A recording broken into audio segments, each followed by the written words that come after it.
Namaskar. Welcome viewers to my YouTube channel Wellness with Dr. Deepti Mala. For all those who are new to this channel, let me introduce myself. I'm an anesthesiologist and critical care specialist by profession, and it's my endeavor to educate public on the health tips because I believe in that right time, right decision, right intervention can save a lot of lives. And it's an honor and pleasure for me to have with us today as our guest Dr. Jyotika Gupta. She is a holistic doctor with more than a decade of experience in holistic healthcare and healing. She is an allopathic doctor with a postgraduate training in anesthesia and critical care, quite similar to me. But then she has gone a step forward, and she's adept in various healing modalities, and she employs a holistic approach that combines the body, mind, and soul to deal with any issue in life. So as a critical care specialist, uh, I have always felt the need that when any critical patient is seen by many specialists, so the neurosurgeon or neurologist sees the brain part, nephrologist will see the kidney, cardiologist will see the heart. So we as critical care specialists, we try to take it all together and come to the concept of holistic care. So with this, Dr. Jyotika से मेरा पहला question है कि holistic health क्या है, holistic health का मतलब क्या है? डॉक्टर दीप्ति, आपने बिल्कुल सही स्टार्टिंग करी। जो इंटेंसिविस्ट का एक पेन होता है कि कान वाला कान दिख गया, हार्ट वाला हार्ट दिख गया, कोई कुछ समझ नहीं रहा है भैया। इसके हो सकता है कि वेसल्स में माइक्रोवास्कुलर कोई ब्लॉकेजेस है, तो यहाँ भी दिक्कत है, हार्ट में भी दिक्कत है, हर जगह एंड आर्टरीज का कुछ प्रॉब्लम है। तो एक इंटेंसिविस्ट इसको सबसे पहले स्पॉट कर पाता है जो आईसीयू में बैठा है कि यार कोई इसको पूरा देख लो। तो कुछ और कारण हो सकता है, कोई मे बी एलर्जी ही है जो शो अप कर रही है ऐसे करके। सो ये फर्स्ट सेंस है कि किसी चीज को पूरा देखो। तो होलिस्टिक वर्ड जो आया है वो है, ये देखो, होल, उसका साउंड भी ऐसा ही है, होल, कंप्लीट। इसको हम देखें तो कोई भी ऐसी चीज जिसके की बहुत सारे पार्ट्स हैं और हम उन सब पार्ट्स को इंडिविजुअली भी देख रहे हैं और उनका आपस में इंटरेक्शन भी देख रहे हैं, और एज अ होल वो एक यूनिट जो फंक्शन कर रही है उसको भी अगर हम देख रहे हैं, तो इसको बोलते हैं कि हमारी एक होलिस्टिक अप्रोच है उस चीज को मैनेज करने की। तो हेल्थ की बात करें तो holistic approach to health management, ऐसे होलिस्टिक फाइनेंसेस हो सकता है, एनीथिंग। होलिस्टिक अप्रोच मींस सारे पार्ट्स को देख रहे हैं। तो अब अगर हेल्थ में बात कर रहे हैं, बॉडी में बात कर रहे हैं, तो जनरली हेल्थ से हमको क्या आता है दिमाग में? बॉडी ही आती है।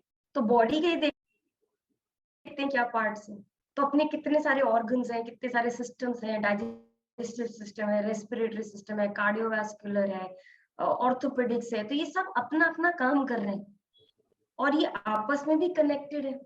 किडनी अगर नहीं वॉश ऑफ करेगी यूरिया, क्रिएटिनिन वगैरह, तो सारे सब जगह दिक्कत हुई है ना। और अगर डाइजेशन नहीं होगा तो बाकी सबको कैसे खाना और न्यूट्रिशन मिलेगा।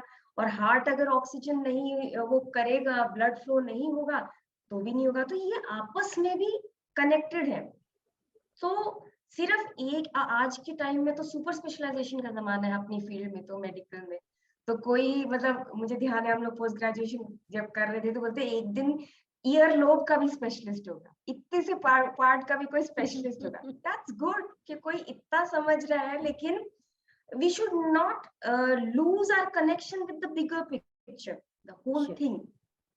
The person, यहाँ पे इंजरी, यहाँ पे उसको बार बार दिक्कत आ रही है और पता चला वो बहुत एंशियस है, वो यूं उसको नोचता ही रहता है अपने कान को। ठीक है, तो वो जो बिहेवियर पैटर्न है उसको अपन टोटली मिस भी कर सकते हैं, ये सोच के कि ये अपने इयररिंग से कोई एलर्जी हो रही है इसको, कुछ भी, you know, let us not miss the bigger picture. So holistic body में बेसिक लेवल कि आप सारी चीजों का बॉडी को ही कम से कम एक देख लो कि ये एक बॉडी है, ये सारा इतने सारे सिस्टम्स और ऑर्गन्स मिलके एक साथ काम कर रहे हैं। फिर इससे आगे चले, जो कि मेन चीज फोकस है, ये तो एक स्टार्टर होती है कि डॉक्टर को इंटेंसिविस्ट का दिमाग में आता है ये बात कि क्या हो रहा है। फिर अगर हम देखें तो बिस्तर पे आईसीयू के बेड पे कौन लेटा है? एक इंसान लेटा है। हम जनरली क्या कह देते हैं इतना रश में सब चीज, बेड नंबर दिस, है ना, बेचारे का नाम भी भूल जाता है, जैसे अगर नाम भी नहीं लेते, या हम रिमेम्बर कैसे करते हैं उसको, उसके डिजीज से करते हैं, ये इंटरस्टिशियल लंग डिजीज है, ये गैस्ट्रिक अल्सर है, जीआई ब्लीड है, ऐसे करके हम अपने अंदर डॉक्टर उसको ऐसे पहचान लेता है कि अच्छा वो वाले का क्या हुआ, है ना, ये कहाँ पहुंचा, इसका क्या रहा आज। तो बेसिकली कहीं ना कहीं जब वो बहुत ज्यादा इंटू मेडिकल हो जाता है, हमारे लिए वो एक डिजीज है, एक डायग्नोसिस हो जाता है वो एक इंसान।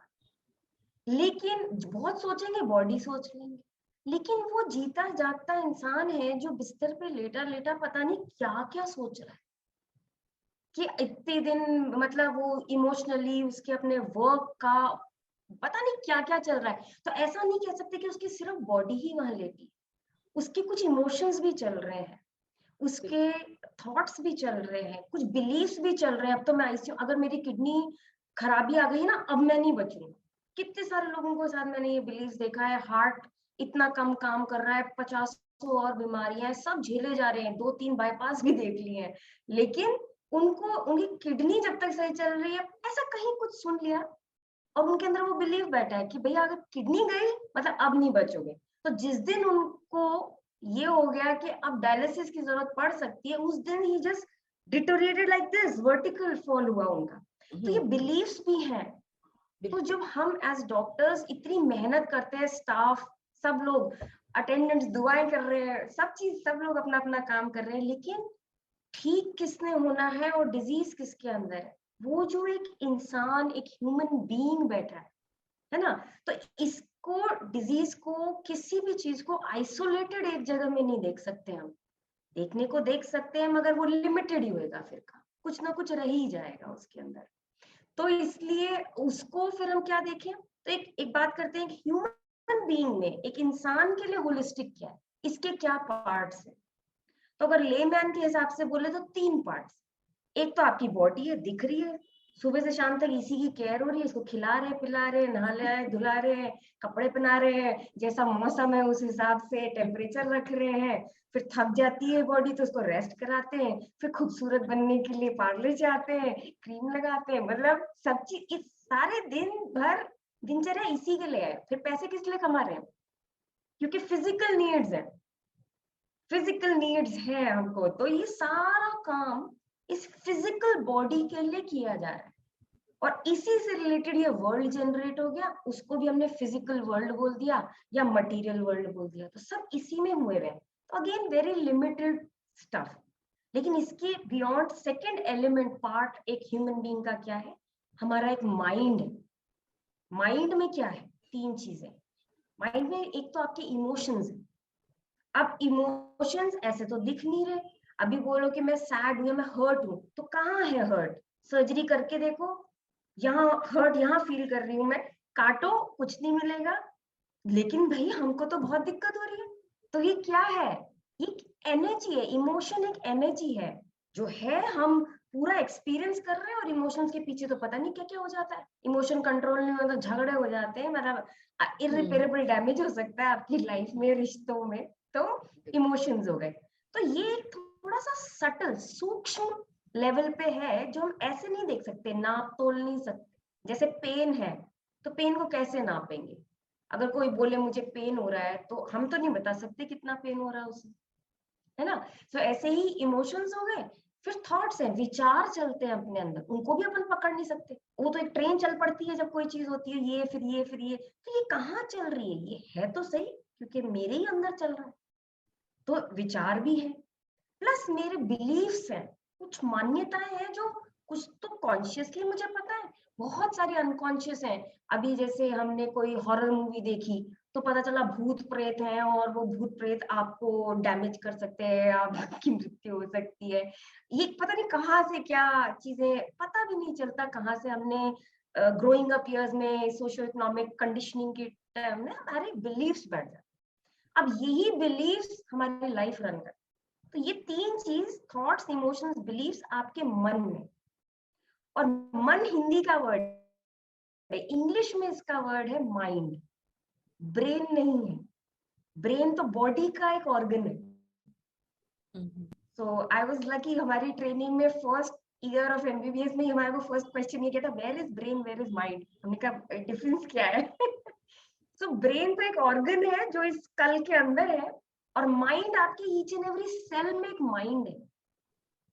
जैसे बॉडी में अगर ऑक्सीजन कम हो रही है तो कैसे हम हाइपर वेंटिलेट, जल्दी जल्दी सांस लेते हैं ऐसे ऐसे, तो ये इंटेलिजेंस कहाँ से है?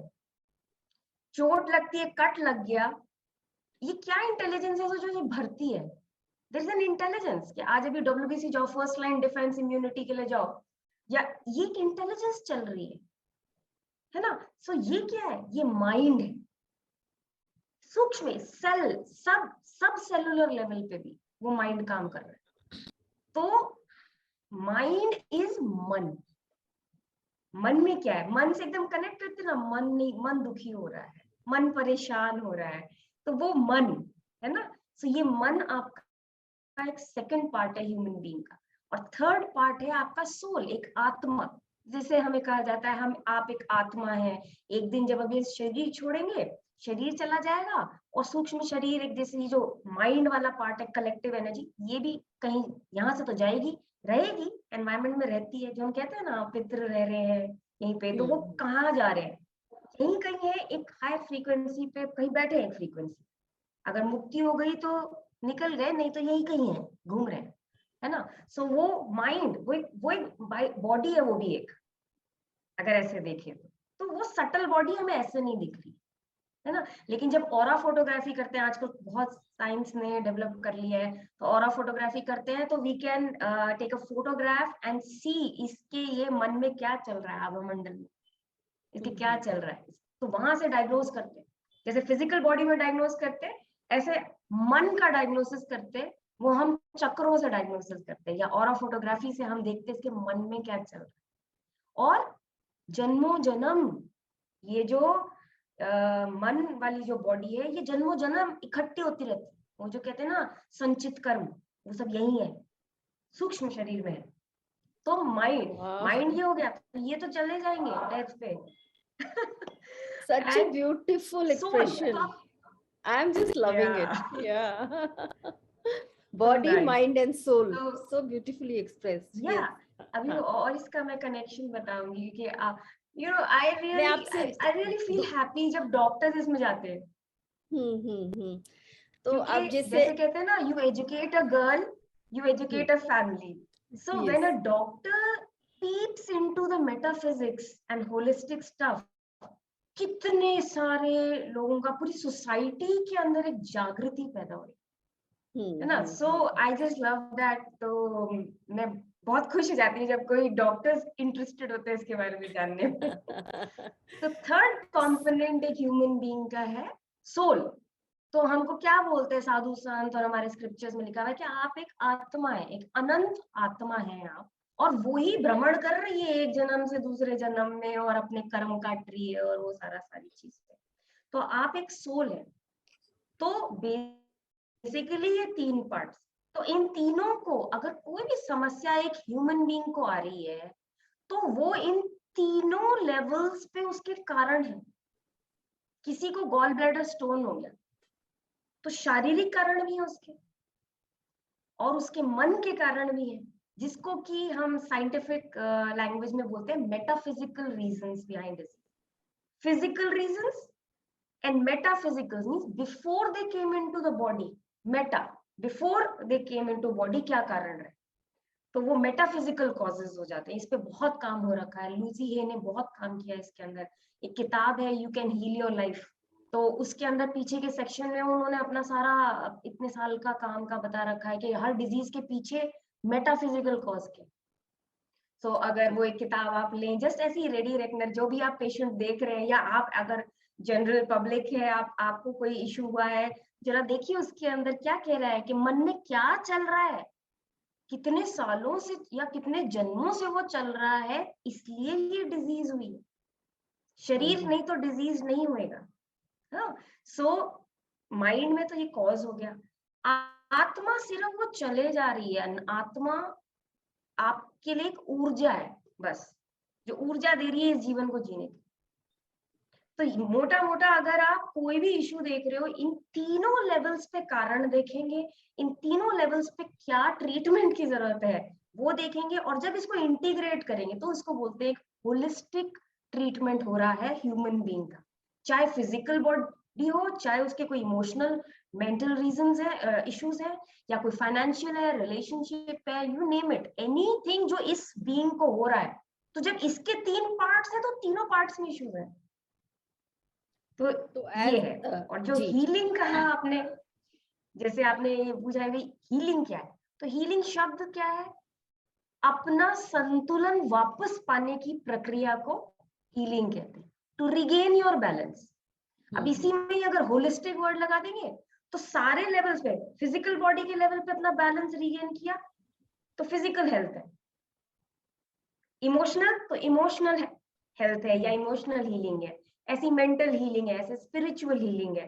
तो ये सारा हीलिंग मीन्स सिंपल बात है। ये सुनिए कि मैं आपको कुछ रेज दे रही हूँ तो हीलिंग हो रही है, वो सब कुछ नहीं है। बट बेसिकली बात है, आप अपना जो भी आपका इम्बैलेंस हुआ था, कोई ट्रॉमा हुआ, कुछ हुआ, और वो एनर्जी आपके अंदर लॉस्ड है अभी, तो उससे कंपनसेट करने के लिए आप ऐसे कर रहे हो। अब सपोज इधर से आपको रोज गालियां पड़ती हैं, रोज, मतलब छोटे बच्चों में तो माँ बाप डांटने में लगे हुए, एंड उनके उसमें, उनके साइक में माँ बाप यहाँ है, यहाँ से रोज डांट पड़ रही है, तो ना जनरली ऐसे ऐसे हो जा रहे हैं ना, दे आर कंपनसेटिंग। अब ये कहीं ना कहीं तो यहाँ दिक्कत होगी, स्पाइन में दिक्कत होगी, पीठ दुखेगी।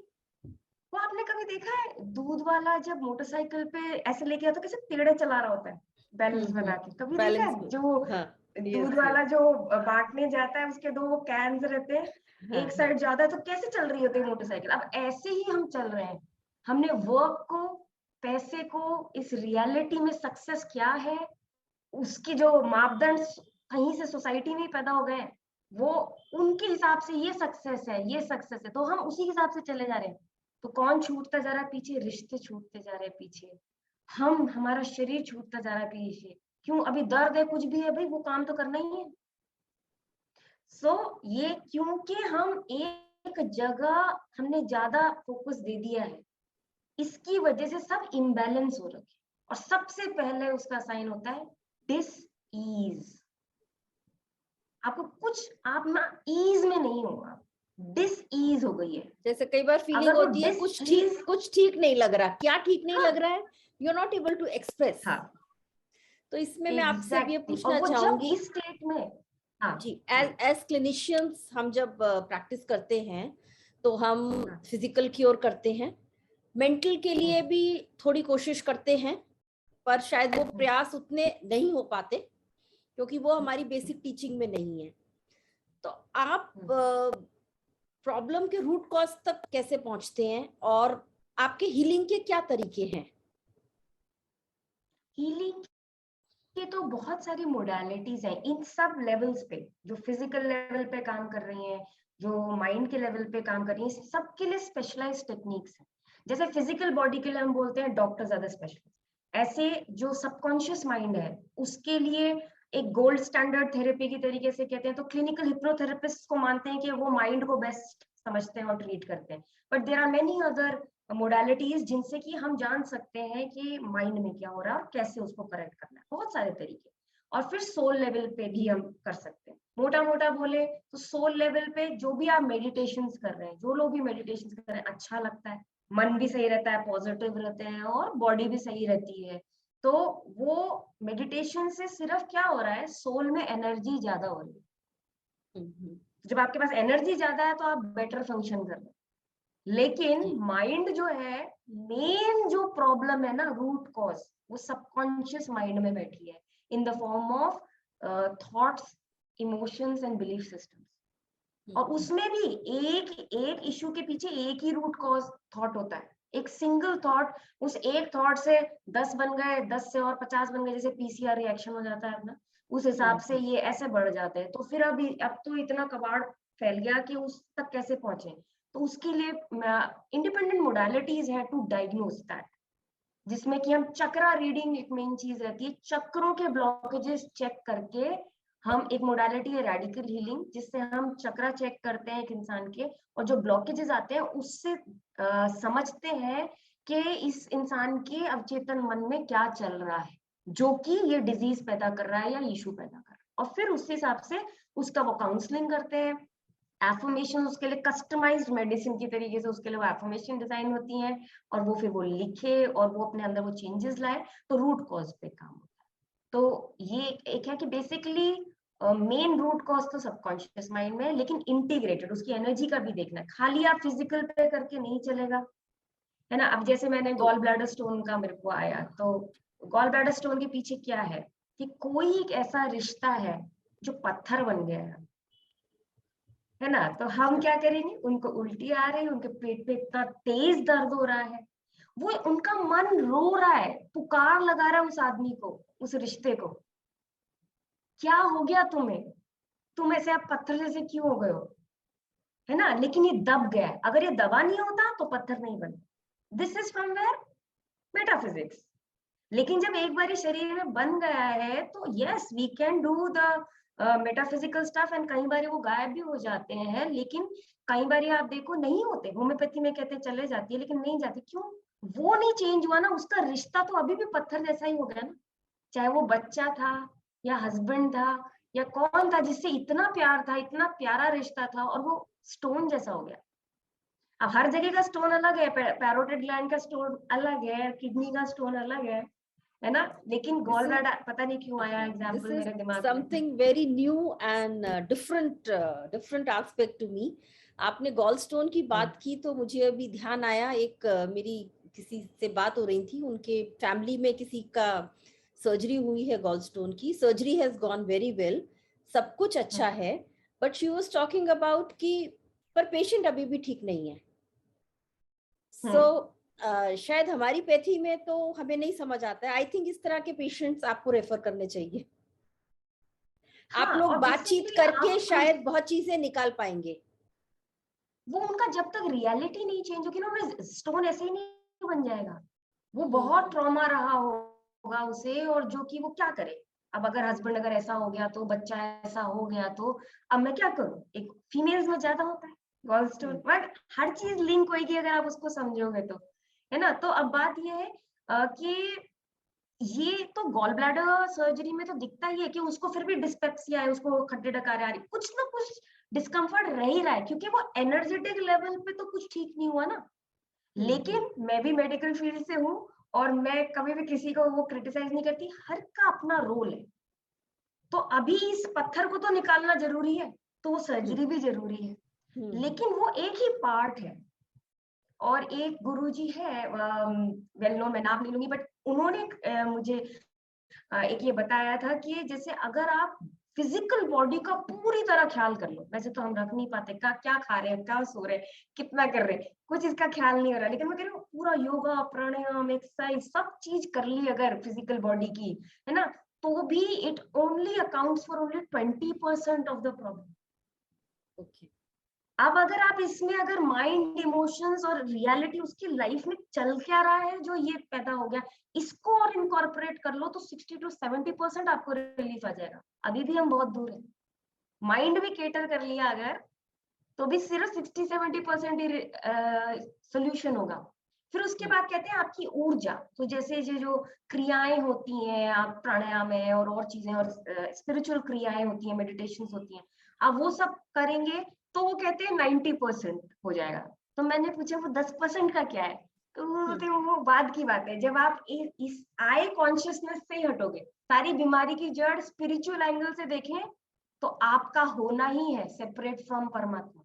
अगर मैं कह रही हूँ मैं हूं, तो मतलब मैंने कह दिया परमात्मा कुछ और है। मैं परमात्मा और मैं एक नहीं है। बस ये सारी भौतिक प्रॉब्लम्स की जड़ है। तो वो एक स्पिरिचुअल साइड में वैसे चले जा सकते हैं। डिड आई, आपका क्वेश्चन मैंने मिस तो नहीं किया? नहीं, यू हैव आंसर्ड इट।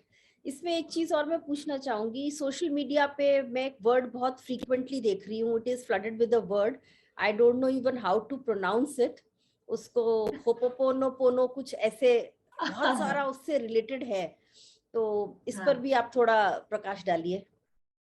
हाँ, सो इसको बोलते हैं हो ओपोनो पोनो।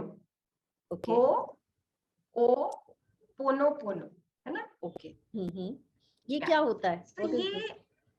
हाँ, ये बहुत ही प्राचीन हीलिंग पद्धति है जो कि हवाई आइलैंड्स है, अगर आपने सुना हो, अमेरिका के उधर, सी के उधर है।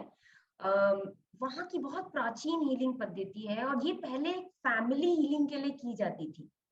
फिर धीरे धीरे वहां पे, जैसे हमारे यहाँ इंडिया में पंडित जी होते हैं, प्रीस्ट्स होते हैं, और कुछ हीलर्स होते हैं, इन दोनों का मिक्स अगर कर दे ना, पंडित जी और हीलर का, तो उनके लिए एक वर्ड होता है वहां पे, वो कहते हैं कहूनास। तो वहां के कहूनास इसको प्रैक्टिस करते थे। तो वो बहुत ब्यूटीफुल है कि जैसे अब तो कहाँ इतनी फुर्सत जिंदगी में, लेकिन वहां पहले के जमाने में जैसे एक फैमिली है, सब काम वाम कर लिया, अगर खेत है तो खेत देख लिए, उसके बाद शाम को जैसे चौपाल पर मिलते हैं, ऐसे मिलते सारी फैमिली, और सब इकट्ठे बैठेंगे, और जो हेड ऑफ द फैमिली होगा वो उस मीटिंग को डिसाइड करेगा। और अगर किसी को भी कोई समस्या आ रही है, तो वो ये मानता है कि मेरे अंदर कुछ ऐसा चल रहा है, तभी तुम्हारे अंदर ही हो रहा है। तो किसी एक बेटे को फाइनेंशियल प्रॉब्लम हो रही है, किसी एक को हेल्थ इश्यू हो रहा है, किसी को रिलेशनशिप में झगड़ा हो रहा है, तो वो बैठते थे और तब उसके अंदर ये होपोनोपोनो पूरा एक हीलिंग मेथड कराया जाता था। तो अगर तो वो हेड ऑफ द फैमिली करवा ले तो ठीक है, अगर अगर वो अटक जाते थे तो वो कहूनास को इनवाइट करते थे कि आप प्रिसाइड ओवर करें इसमें और आप कराएं। तो ये थोड़ा, और उसके बाद वो जैसे कोई भी हवन वगैरह होने के बाद खाना खिलाते ना कितने लोगों को, ऐसे वो लोग फिर खाना खिलाया करते थे।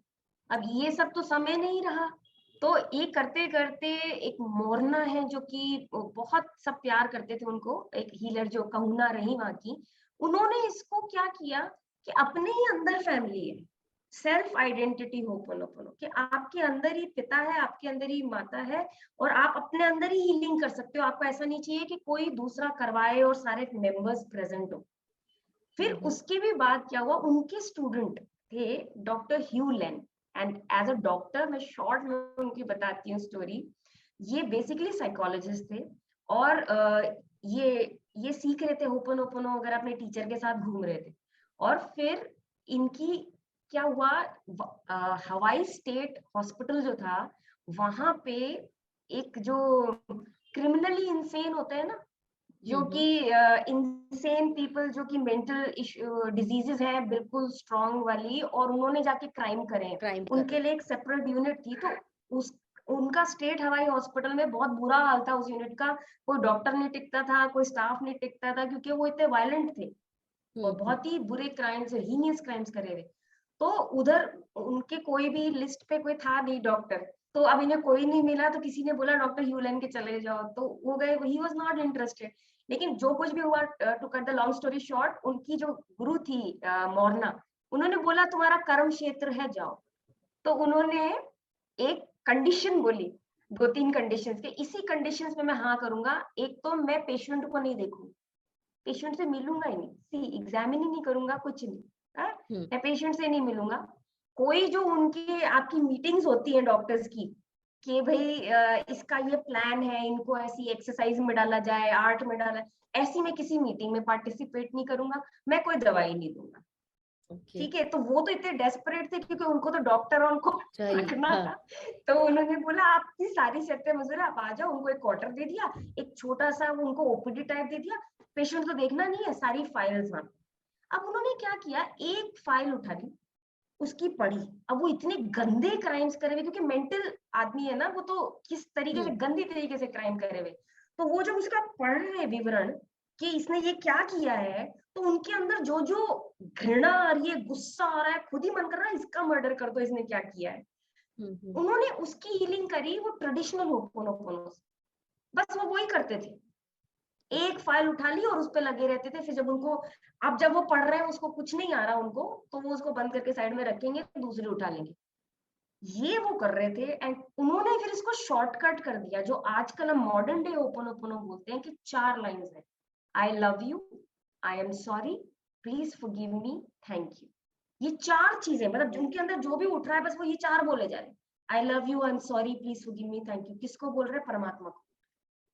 ठीक है। और ये करते करते क्या देखा, वो ठीक होने लग गए। जिनको बांध के रखना पड़ रहा था, जो इतने वायलेंट थे, वो सेटल होने लग गए। किसी को इलेक्ट्रिक शॉक नहीं देना पड़ रहा, स्टाफ आने लग गया।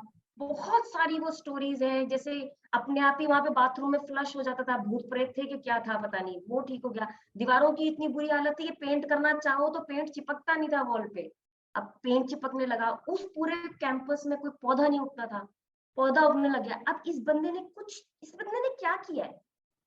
और इवेंचुअली 3 साल के अंदर वो पूरा खाली हो गया और वो विंग ही बंद हो गया।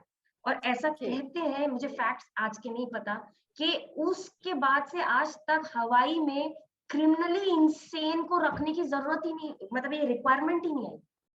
इंसेन है, क्रिमिनल्स है, तो ऐसा क्या उन्होंने हील किया जो उस धरती, उस ओशन, पेड़ पौधे, जीव जंतु सब में से वो पैटर्न ही निकल गया क्रिमिनली इंसेन का। तो बहुत ये ही फिर इंटरेस्टिंग हाँ, और बहुत ही डिफरेंट है। एक अलग ही एक चैप्टर है, एक अलग ही डायमेंशन कहेंगे, दुनिया समथिंग ही अलग डिफरेंट। है ये पूरी। जी जी जी। सो विद हाँ, दिस हमारा टाइम खत्म होने वाला है doctor Jyotika. It is showing just 2 minutes. मैं आपसे फाइनल, आप कोई मैसेज देना चाहेंगी अपने कोलीग्स को, आयल से डॉक्टर्स को?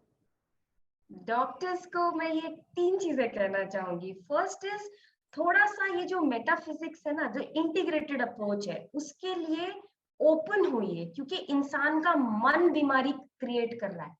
तो उसमें भी आप मत करिए, आपको नहीं करना तो, लेकिन ओपन हो जाइए। कि जैसे कई बार गुस्सा खा जाते हैं ना डॉक्टर्स, अगर पेशेंट बोलता है हम ये कर रहे हाँ हैं या कुछ हाँ कर रहे हाँ। हैं। आई अंडरस्टैंड, मैं भी आईसीयू रही हूँ, सब चीजें हम देखते हैं। वो खा के दवाइयां आए हैं और पता नहीं क्या क्या करके बिल्कुल मरने की हालत में आए हैं, हम संभाल रहे, तो आई अंडरस्टैंड दैट। बट ये कि आपको ये तो समझना पड़ेगा ये इंसान है। और बेसिकली बताऊं, हर अच्छा डॉक्टर करता है अपने पेशेंट को सेटल, अच्छे से बात करे, कोई करेगा वो उसको करता है, लेकिन थोड़ा सा और ओपन हो जाइए आप, और इंटीग्रेटेड अप्रोच से ही करिए। एक तो ये कहना चाहती हूँ। दूसरा ये कहना चाहती हूँ कि जो भी फील्ड आपकी स्पेशलिटी है, अगर आप जैसे ऑर्थोपेडिशियन है, तो अपनी फील्ड में जो आप डिजीजेस को केटर कर रहे हैं ना, ट्रीट कर रहे हैं, उनका जरा मेटाफिजिक्स समझिए। ऑस्टियोपोरोसिस हो रही है, ये लेडी अंदर से जर्जर महसूस कर रही है, इसको लग रहा है कि मेरा सपोर्ट सिस्टम खत्म हो गया। तो कहीं अगर उस पे आप 2 शब्द बोल देंगे ना, तो उसको स्ट्रेंथ मिलेगी, वो आपकी दवाई जल्दी लगेगी। तो मैं सिर्फ इतना रिक्वेस्ट कर रही हूँ कि जो भी स्पेशलिटी आप डील करते हैं ना, उसमें जो डिजीज है उनका मेटाफिजिक्स देखिए। एक किताब मैंने बताई दी है, you can heal your life, you can begin with that. ज्यादा महंगी भी नहीं है, you can buy it. And third thing is, अपना बहुत ख्याल रखिए। आप लोग, आप इतने प्रेशियस है,